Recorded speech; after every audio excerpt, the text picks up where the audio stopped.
Lorsque Jésus eut achevé ses discours, il quitta la Galilée et alla dans le territoire de la Judée, au-delà du Jourdain. Une grande foule le suivit, et là, il guérit les malades. Les pharisiens l'abordèrent et dirent pour l'éprouver, « Est-il permis à un homme de répudier sa femme pour un motif quelconque ?»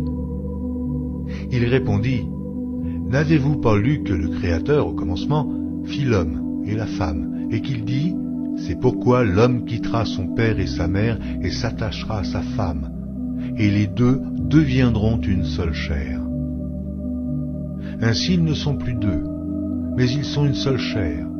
Que l'homme donc ne sépare pas ce que Dieu a joint. Pourquoi donc, lui dirent-ils, Moïse a-t-il prescrit de donner à la femme une lettre de divorce et de la répudier? Il leur répondit, c'est à cause de la dureté de votre cœur que Moïse vous a permis de répudier vos femmes. Au commencement, il n'en était pas ainsi.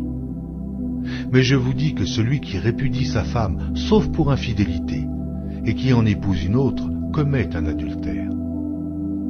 Ses disciples lui dirent, si telle est la condition de l'homme à l'égard de la femme, il n'est pas avantageux de se marier.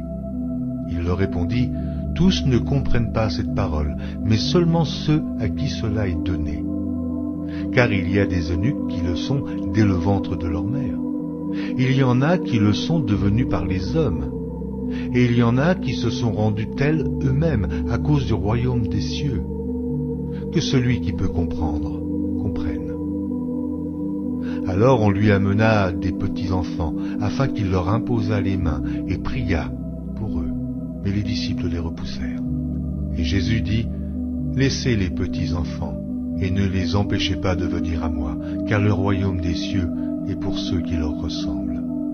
Il leur imposa les mains, et il partit de là.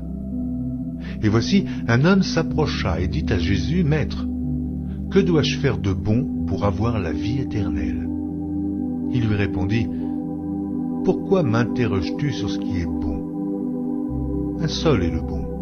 Si tu veux entrer dans la vie, observe les commandements. Lesquels, lui dit-il? Et Jésus répondit, tu ne tueras point, tu ne commettras point d'adultère, tu ne déroberas point, tu ne diras point de faux témoignages, honore ton père et ta mère, et tu aimeras ton prochain comme toi-même. Le jeune homme lui dit, j'ai observé toutes ces choses, que me manque-t-il encore?